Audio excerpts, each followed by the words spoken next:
कांग्रेस विधायक राजकुमार का इस्तीफा मंजूर। राजकुमार ने थामा बीजेपी का दामन। दल बदल कानून के तहत हो सकती है कार्रवाई।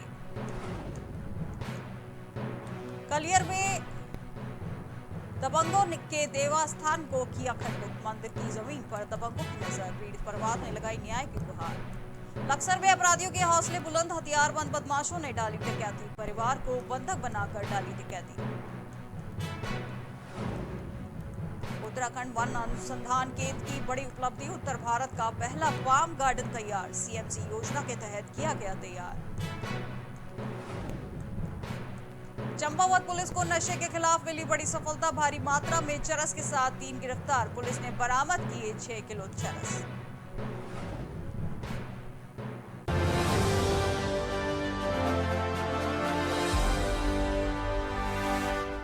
नमस्कार, मैं हूं आपके साथ में श्वेता गर्ग। आप देख रहे हैं प्राइम टीवी। आइए नजर डालते हैं उत्तराखंड की कुछ खास खबरों पर।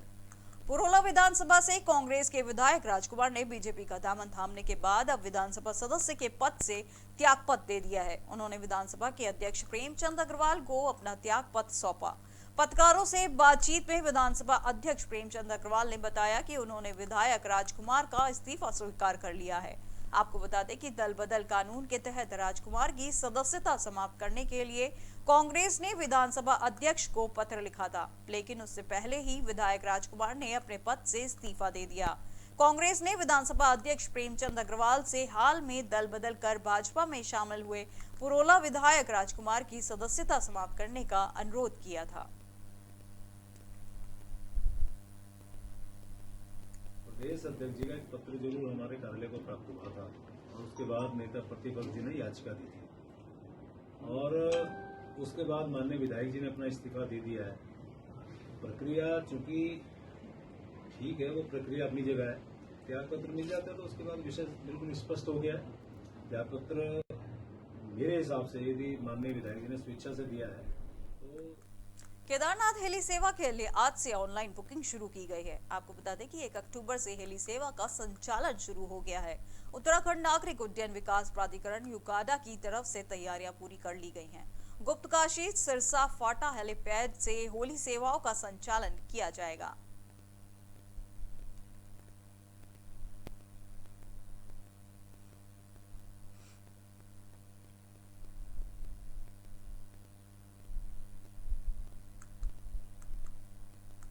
मामला लंडोरा के गादारोड़ा का है, जहां जमीन हड़पने के चक्कर में देवस्थान को खंडित कर दिया गया। वहीं पीड़ित परिवार का कहना है कि कुछ गांव के दबंगों ने जमीन हड़पने के चक्कर में देवस्थान को रात के समय खंडित कर दिया है।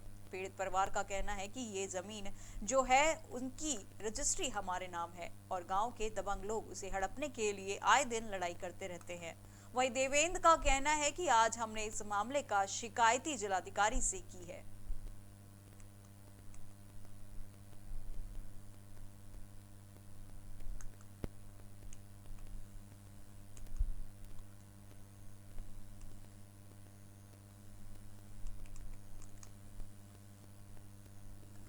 मामला लंडोरा के गाधारोहण का है, जहां जमीन हड़पने के चक्कर में देवस्थान को खंडित कर दिया गया। वहीं पीड़ित परिवार का कहना है कि कुछ गांव के दबंगों ने जमीन हड़पने के चक्कर में देवस्थान को रात के समय खंडित कर दिया है। पीड़ित परिवार का कहना है कि ये जो जमीन है उसकी रजिस्ट्री हमारे नाम है और गांव के दबंग लोग उसे हड़पने के लिए आए दिन लड़ाई करते रहते हैं। वहीं देवेंद्र का कहना है कि आज हमने इस मामले का शिकायत जिलाधिकारी से की है।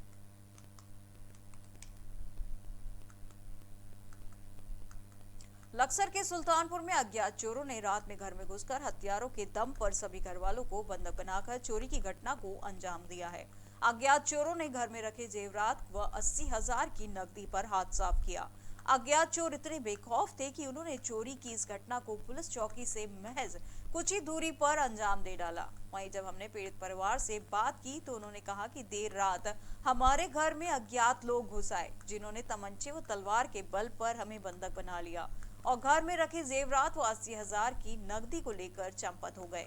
घर में घुसे किसी भी चोर को पीड़ित पहचान नहीं पाए हैं।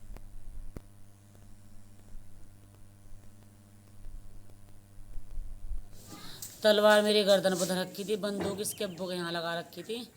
मेरे जवान पकड़ रखा था। मुझे घर में ले गए, फिर मेरी अलमारी पर लात मारी, लोग तोड़ा, 80,000 उसमें तो उठाया अलमारी में। तो मैं लेते ही सारे एकदम, फिर मेरे लड़के का हाथ पकड़ कर ले गए, मुझे बाहर तक छोड़ का, फिर ये लड़का छोटे वाला बाहर तक छोड़ का आया। विकास भवन सभागार पौड़ी में आज मुख्य सूचना आयुक्त जेपी ममगई ने जनपदीय स्तरीय अधिकारियों व कर्मचारियों को सूचना का अधिकार अधिनियम की विस्तृत जानकारी दी। उन्होंने कहा कि समस्त अधिकारियों के साथ ही कर्मचारियों को भी सूचना के अधिकार के संबंध में जानकारी होना जरूरी है, ताकि आम जन को आसानी से सूचना का अधिकार की जानकारी दी जा सके। इस दौरान उन्होंने वहां उपस्थित अधिकारियों व कर्मचारियों को सूचना का अधिकार अधिनियम के प्रभावी क्रियान्वयन के लिए मार्गदर्शक भी वितरित की गई। उन्होंने कहा कि इस बुक में सूचना का अधिकार की संपूर्ण जानकारी है, जिससे समस्या होने पर बुक के माध्यम से जानकारी हासिल कर सकते हैं।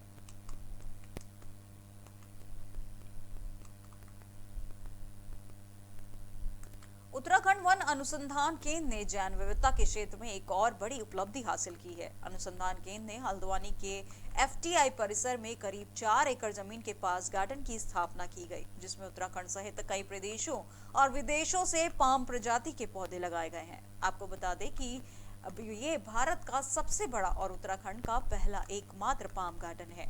उत्तराखंड वन अनुसंधान केंद्र के वन संरक्षण संजीव चतुर्वेदी ने बताया कि पाम गार्डन की स्थापना करने का मुख्य उद्देश्य पौधों की दुर्लभ और अन्य प्रजातियों को संरक्षण कर लोगों को जागरूक करना है। उन्होंने बताया कि 3 साल की अवधि में यह पार्क तैयार किया गया है, जिसे CMP योजना के तहत करीब 16 लाख की राशि से तैयार किया गया है। 202 जो पालमेसी फैमिली है उसमें 202 वंश के और करीब 2600 प्रजातियां पूरे विश्व में पाई जाती हैं। और वन विभाग के शोध अनुसंधान विभाग ने एक बहुत महत्वपूर्ण पहल की है, जहां जैव विविधता संरक्षण के लिए उन्होंने 114 पाम की प्रजातियों को यहाँ इंट्रोड्यूस किया, जिसमें 5 से 6 राज्यों से इन पामों को लाया गया है। और उत्तराखंड का जो पाम है ट्रैकिकार्पस टाकिल जिसको हम कहते हैं, वो रेयर एंडेंजर्ड कैटेगरी में आता है। उसके साथ साथ ये सब जो स्टडी पॉइंट ऑफ व्यू से या रिसर्च के पॉइंट से बहुत महत्वपूर्ण केंद्र के रूप में निश्चित रूप से उभरा है। साथ ही उन्होंने जो इस पाम गार्डन के इकोसिस्टम को बेहतर करने के लिए काना की स्पीसीज़ को इंट्रोड्यूस किया है। साथ ही एवेन्यू ट्रीज़ के साथ उन्होंने हिबिस्कस की स्पीसीज़ को इंट्रोड्यूस किया है। तो एक शोध को एक नई दिशा मिलेगी और पूरे उत्तर भारत का ये पहला महत्वपूर्ण केंद्र है, जहां जैव विविधता संरक्षण के साथ साथ सतत विकास की बात निश्चित रूप से। नशे के खिलाफ कार्रवाई में चंपावत पुलिस के 2 अलग-अलग जगहों से बड़ी सफलता मिली है। एक बनवास सीमांत क्षेत्र में SSB और बनवास बैराज पुलिस व SGO द्वारा संयुक्त रूप से 3 किलो 300 ग्राम चरस के साथ एक अभियुक्त तथा दूसरी पार्टी थाना क्षेत्र से गाड़ी चेकिंग के दौरान 2 किलो 500 ग्राम चरस के साथ 2 अभियुक्तों को गिरफ्तार किया है, जिसमें से एक अभियुक्त नेपाल का रहने वाला है और 2 लोहा घाट थाना क्षेत्र के रहने वाले हैं। बरामद कुल चरस लगभग 6 किलोग्राम है। वहीं गिरफ्तार किए गए तीनों अभियुक्तों को जेल भेज दिया गया है। इस मामले में SP देवेंद्र पिंचा ने बताया कि 2 बड़ी कार्रवाई जनपद में की गई है, जिसमें SSP और बनबसा बैराज पुलिस द्वारा संयुक्त रूप से 3 किलो 300 ग्राम चरस के साथ एक अभियुक्त तथा दूसरी कार्रवाई में पाटी थाना क्षेत्र में गाड़ी चेकिंग के दौरान लगभग 2 किलो 500 ग्राम चरस के साथ 2 अभियुक्तों को गिरफ्तार किया गया है।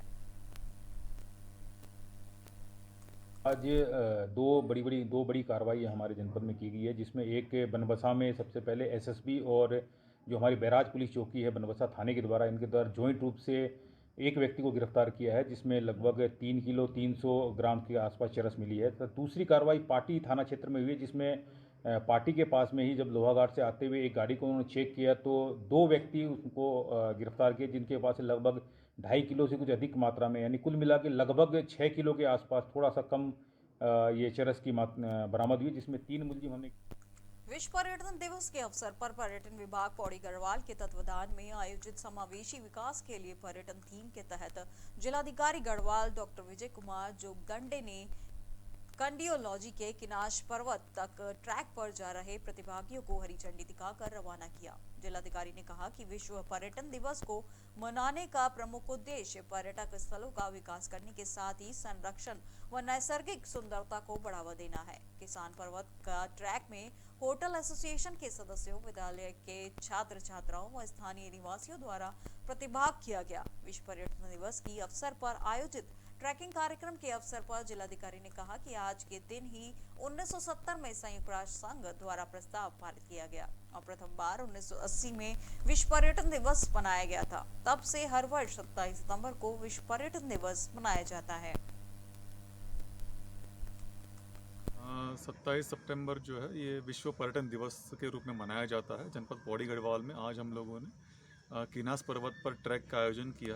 ट्रैक के दौरान जो है हमारे जनपद की जो होटल एसोसिएशन के मेंबर्स हैं वो भी प्रतिभाग कर रहे हैं। साथ में विद्यालय छात्र और छात्राएं इनको भी सम्मिलित किया गया। डीएवी के बच्चे हैं, इंटर कॉलेज के बच्चे हैं। किसान आंदोलन के तहत भारत बंद के दौरान मसूरी में संयुक्त ट्रेड यूनियन समन्वय समिति ने शहीद भगत सिंह चौक पर प्रदर्शन किया और किसानों की मांगों को लेकर केंद्र सरकार को चिताया। वक्ताओं ने कहा कि केंद्र सरकार मजदूर और किसान विरोधी नीतियां अपना रही है, जिसको लेकर उग्र आंदोलन किया जाएगा।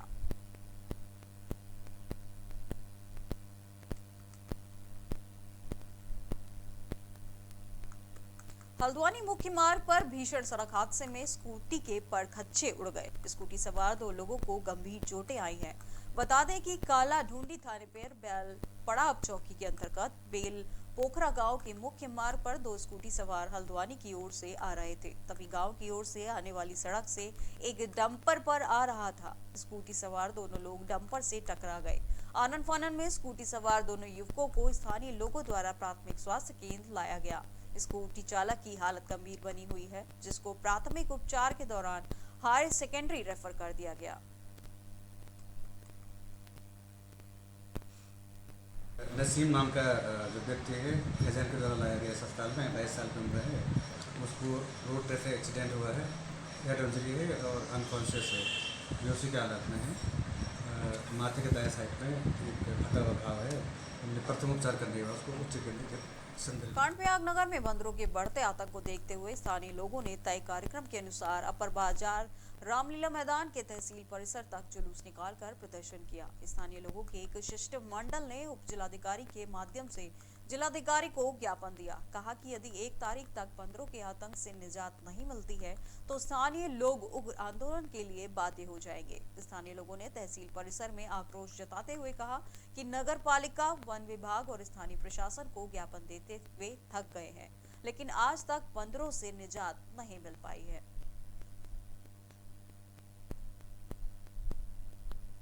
यह मांग है केवल कि नगर क्षेत्र के अंदर जो बांदरों का आतंक है इससे हमको मुक्ति दिलाओ। एक सूत्रीय मांग है केवल, क्योंकि हम बार बार ज्ञापन दे चुके हैं। शासन प्रशासन तमाम जगह हम लिखित में भी मौखिक में भी कई बार हमने बोल दिया है, लेकिन कोई असर नहीं पड़ रहा है। और बांदरों का इतना ज़्यादा आतंक है, आज स्थितियाँ ये हो गई है कि बच्चे स्कूल जाना मुश्किल हो गया है, लोगों का घर से बाहर आना मुश्किल हो गया है। और यहाँ तक कि स्कूल के क्लास के अंदर चले जा रहे हैं बंदर। क्लास के अंदर बच्चों के जो टिफिन है उनको खाने के लिए खाना उठा दे रहे हैं, उनका टिफिन उठा दे रहे हैं। ये स्थिति है। इसलिए हमारा ये है कि आज हमने ज्ञापन दिया है। कल हमारी मीटिंग थी, आज हमने उसी क्रम में ज्ञापन दिया है और 1 तारीख तक हमने इनको अल्टीमेटम दिया है। 1 तारीख तक ये इसका समाधान करें। अगर 1 तारीख को समाधान नहीं होता है, 2 तारीख को आम पब्लिक, नगर के नागरिक यहाँ आएंगे और तालाबंदी करेंगे। अधिकारियों को अंदर ज्ञापन देना रखे हमको। अगर 1 तारीख तक हमारा समाधान नहीं होगा, 2 तारीख से हम यहाँ पर धरने में बैठ जाएंगे। अगर किसी को हानि होगी तो प्रशासन और शासन जिम्मेदार होगा इसका। बंदरों ने इतना आतंक फैला रखा है, बंदरों ने भी, लंगूरों ने भी। हमको बाहर निकलना मुश्किल हो रहा है। बच्चे एक हाथ में डंडा ले रहे, एक हाथ में बच्चों के हाथ पकड़ रहे। कई बच्चे स्कूल से वापस घर आ गए। उत्तराखंड की अब तक की खबरों में बस इतना ही। और अधिक खबरों के लिए देखते रहिए प्राइम टीवी। नमस्कार।